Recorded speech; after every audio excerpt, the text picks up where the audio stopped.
Olá, gente querida do coração verde e amarelo. Mais uma edição do seu jornal e o compromisso com a verdade. Obrigado pelos vários comentários já, como sempre. E contamos novamente com seu comentário sobre as notícias e nos contando de qual lugar abençoado do Brasil ou do mundo você nos assiste. Gratidão pelo seu carinho através dos comentários. E vamos agora às notícias desta edição. Nesta segunda-feira, dia 13, o governo federal lançou o projeto Brasil Acolhedor, com o objetivo de promover ações de apoio à população vulnerável no enfrentamento ao Covid, uma iniciativa conjunta da União com a sociedade civil. O lançamento foi no Palácio do Planalto, onde estavam presentes no evento os ministros Braga Neto, Casa Civil, Onyx Lorenzoni, Cidadania, e Damares Alves, da Mulher, da Família e dos Direitos Humanos, e a primeira-dama Michele Bolsonaro. O programa é uma parceria do Pátria Voluntária com o Ministério da Cidadania, Ministério da Mulher, da Família e dos Direitos Humanos e a Secretaria de Governo, que estará à frente dessa iniciativa na esfera do poder público. O Transforma Brasil, como plataforma que trabalha com o voluntariado e também o empreendedorismo social, coordenará este projeto em todo o território nacional. Essa é mais uma ação da grande rede de proteção montada pelo presidente Jair Messias Bolsonaro, que tem trabalhado muito para reduzir o impacto do coronavírus no Brasil. Em todas as frentes, buscar o equilíbrio entre a saúde, a prevenção, a proteção à vida, mas também com um olhar muito especial para que o drama do desemprego, da fome e da miséria não assole o nosso Brasil. E por isso, esse imenso esforço de inúmeras equipes para tentar assistir de maneira eficiente os mais vulneráveis. Poder fazer esse chamamento a essa solidariedade que é presente no Brasil e fazer com que as pessoas possam cerrar fileiras para levar, não é apenas comida, não.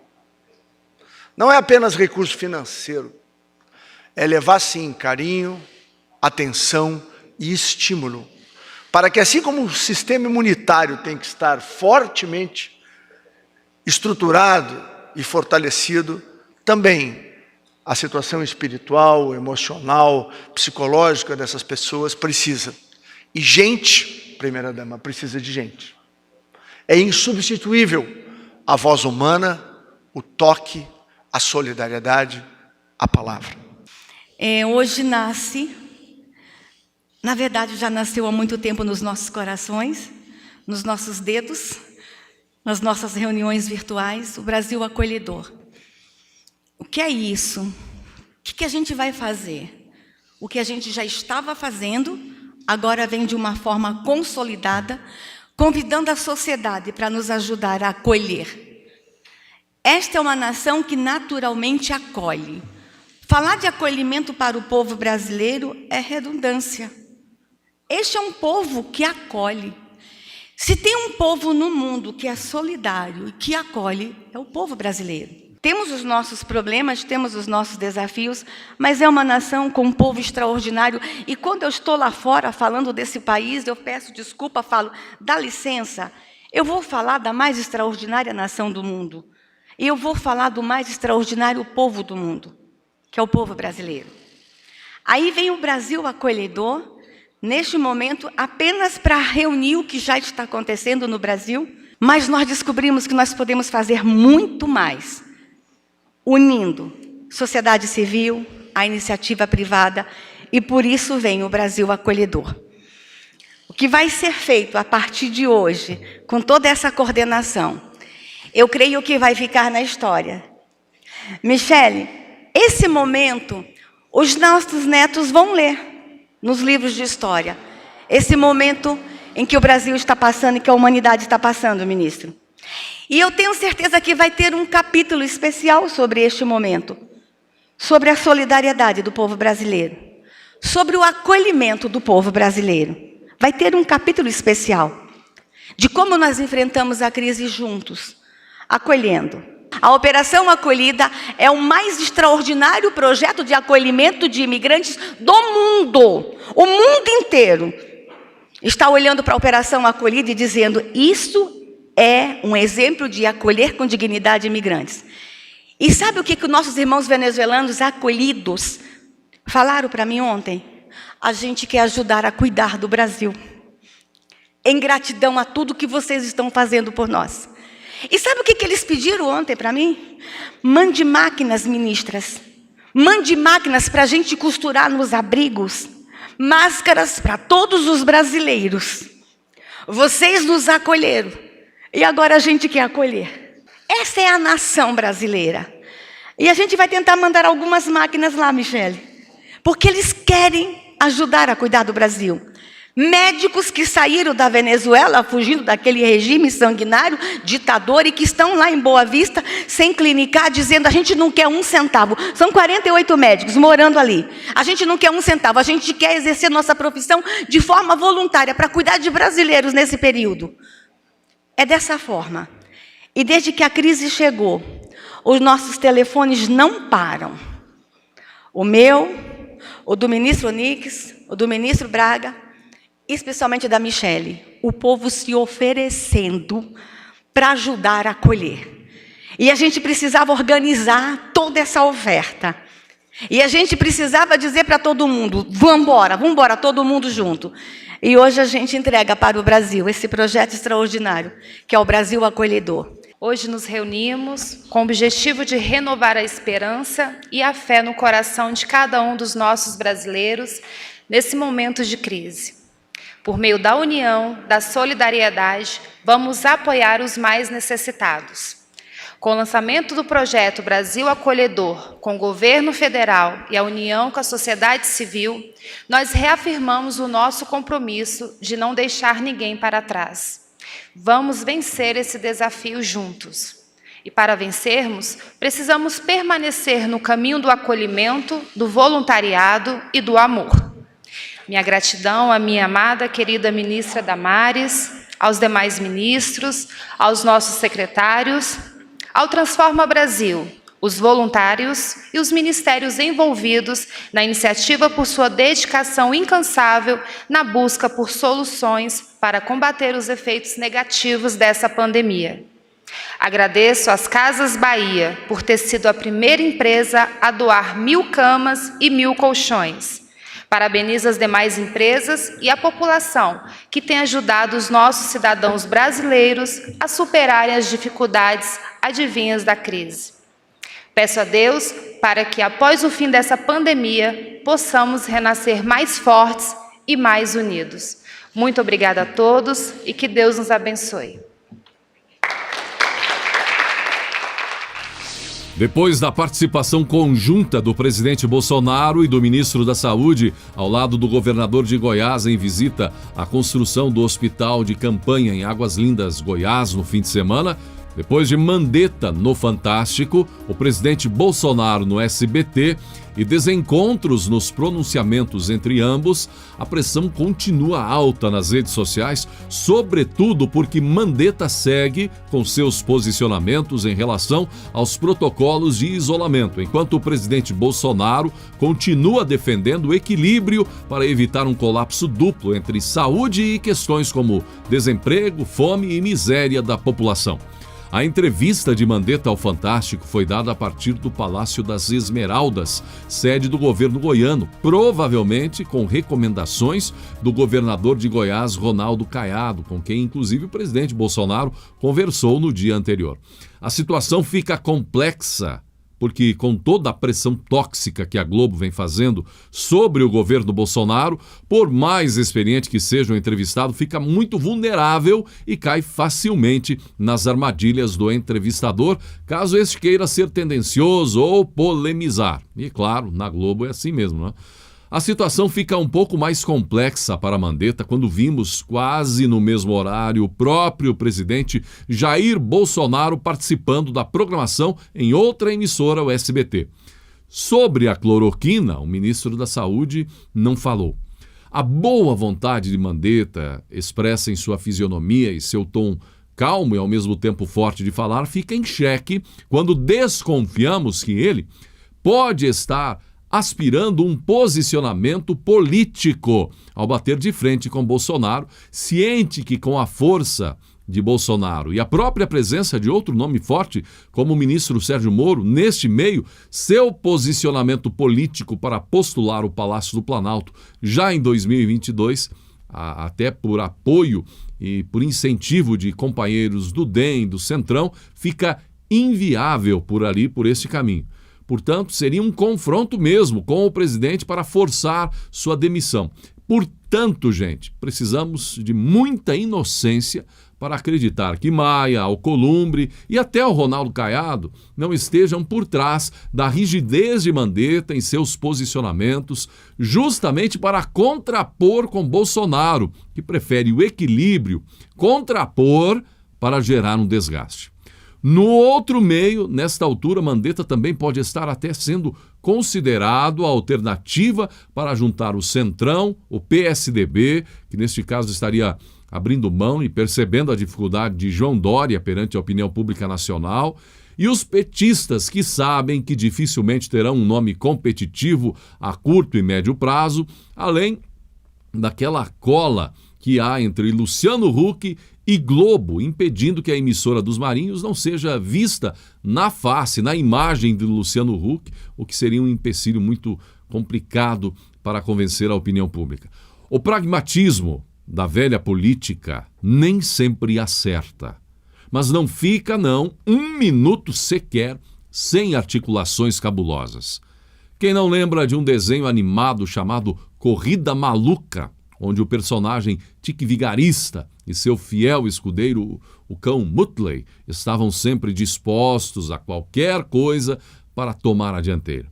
Eles representam, gente, bem sobre o que as velhas raposas da política estão sempre prontas, dispostas a fazer pelo poder. E nada melhor do que contar com um rosto de expressões afáveis para disfarçar qualquer suspeita sobre quem está atrás da moita. Mandetta seria identificado por eles como a saída ideal para competir com Bolsonaro. E assim, neste momento, se contrapondo, enfrentando o presidente, agora até militares que até há pouco defendiam sua permanência teriam ficado insatisfeitos com a entrevista de Mandetta ao Fantástico, onde desafiou o presidente em público. A grande dúvida é, ou pelo menos uma delas é, por que Mandetta não assume, por exemplo, a cloroquina? Afinal, tem muitos médicos conceituados, inclusive, que já tomaram a bandeira para si com as devidas ressalvas de que não é água, que deve ser dado por médicos, que não é brincadeira, que a dose deve ser correta, que em excesso pode, como qualquer medicamento, trazer seríssimas consequências e que não se trata de algo mágico, além de que cada caso é um caso, porém não deixa de ser uma grande esperança. Enquanto isso, o presidente Bolsonaro respondeu à pergunta aí na saída do Alvorada, na manhã desta segunda-feira, sobre a entrevista de Mandetta ao Fantástico, com uma frase: não assisto a Globo. O que você achou da entrevista do Mandetta ontem no Fantástico? Eu não assisto a Globo. Eu não vou perder tempo de uma vez assistindo a TV Globo agora. Presidente, sobre a entrevista com o ministro. Eu não assisto a Globo. Para toda a imprensa, eu não assisto a Globo, tá ok? Um bom dia pra vocês. Isso aí! Enquanto isso acontece, Rodrigo Maia vai soltando de leve seus posicionamentos. Cada dia uma coisa. Durante uma videoconferência na manhã desta segunda-feira, com videoconferência à Associação Brasileira da Indústria do Trigo, o presidente da Câmara dos Deputados afirmou que a discussão sobre isolamento social não cabe ao Congresso Nacional. Maia entende que cabe ao Parlamento do Brasil respeitar as diretrizes da OMS, Organização Mundial da Saúde. Não acho que cabe ao Congresso decidir sobre o isolamento ou não. Cabe respeitar o que tem de orientação mundial a OMS, que está coordenando isso, analisando isso mundialmente. Temos aí as posições do ministro que são muito claras. Tem que tomar muito cuidado, porque às vezes essa angústia de todos nós, do setor produtivo, das pessoas que estão isoladas em casa, ela nos pressiona para uma decisão que parece a mais fácil. Vamos liberando. Mas se nós fizermos errado, o colapso no sistema de saúde vai ser muito maior. essa questão de reabrir comércio não é o Congresso que resolve. Temos os secretários e o ministro da Saúde. Ele é que vai nos orientar. O que o parlamento poderia fazer junto com o governo é dar previsibilidade para que as pessoas possam se manter no isolamento. Isso cabe ao Estado, disse Maia. Antes, gente, do isolamento, o país todo deveria ter pensado em coisas mais práticas e simples. A primeira delas, o cancelamento do carnaval. E a verdade é que se nem agora, segundo até o Ministério da Saúde e a Anvisa, conseguimos determinar o número correto de casos existentes em nosso país, então o que dirá lá por janeiro, fevereiro, quando casos já aconteciam em vários países? E no período do carnaval, então? Agora, se o presidente cancela, toma para si a ideia e cancela o carnaval, você tem ideia do carnaval que a Globo e os governos de São Paulo, Rio de Janeiro, governo petista da Bahia, esses governos iriam fazer a imprensa, a Globo, contra Bolsonaro? A segunda medida, o uso obrigatório de máscaras para toda a população. Toda a população. Por mais que surjam diplomados por aí carregando isso ou aquilo debaixo do braço para credibilizar suas afirmações de que máscara não ajuda e não resolve, o mais simples cidadão lá da roça sabe que é uma barreira física a máscara, que se cria a partir da boca e do nariz. Precisa de diploma para saber disso? Ensinar a população a lavar, desinfectar essa máscara. Às vezes, gente, dá a impressão que parte da humanidade estudou e desaprendeu nos últimos anos, em nome da tal ciência, a ouvir os nossos antepassados, os nossos pais, os nossos avós. O uso incondicional de máscara, que só agora, nos últimos dias, passou a ser sugerido pelo Ministério da Saúde, inclusive, e que ainda pouquíssimos estão usando. E, por fim, luvas. Como houve o extremismo em determinados estados, medidas como as implantadas na Coreia do Sul se tornaram inviáveis agora. Tarde demais. A verdade é uma só. Estamos há 3 anos das eleições de 2022, há muita gente em articulação para tentar ocupar antecipadamente o Planalto e esquecem de respeitar o presidente. O presidente Jair Bolsonaro disse que o país precisa ser informado sobre o que realmente acontece sem pânico. Sem citar diretamente o isolamento social praticado em vários estados brasileiros, assim como em todo o mundo, Bolsonaro disse que as pessoas precisam de liberdade. Precisamos cada vez mais de liberdade. O país precisa ser informado do que realmente está acontecendo, e não através do pânico, mas através de mensagens de paz, de conforto, cada um para se preparar para a realidade. Sua fala ocorreu na abertura de uma videoconferência com representantes católicos e evangélicos com o objetivo de celebrar a Páscoa. Essa celebração foi transmitida ao vivo pelas redes sociais do Planalto e também do próprio presidente Bolsonaro. Bolsonaro tem manifestado preocupação com os prejuízos econômicos que vêm junto com o isolamento social, uma vez que grande parte do comércio está fechada. Setores como o turístico e de restaurantes, dentre outros, já registraram perdas significativas. Para combater a recessão, o presidente defende o chamado isolamento vertical.